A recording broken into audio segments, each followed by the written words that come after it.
गर्भावस्थेमध्ये फक्त बाळाचं शारीरिक पोषण होणं महत्त्वाचं नसतं, तर याच्यासोबत बाळाच्या मेंदूचा विकास, त्या होणाऱ्या बाळाच्या व्यक्तिमत्वाचा विकास योग्य तऱ्हेने होणं, याच्यासाठी मंत्रचिकित्सा किंवा म्युझिक थेरपी याचा खूप छान प्रभाव बाळावरती होत असतो.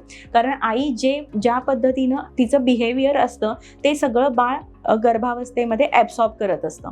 याच्याबरोबर बाळाचं इमोशनल बॉन्डिंग चांगलं होण्यासाठी आणि त्याची पर्सनॅलिटी डेव्हलपमेंट होण्यासाठी खूप छान पद्धतीने आपल्याला म्युझिक थेरपीचा वापर करता येतो.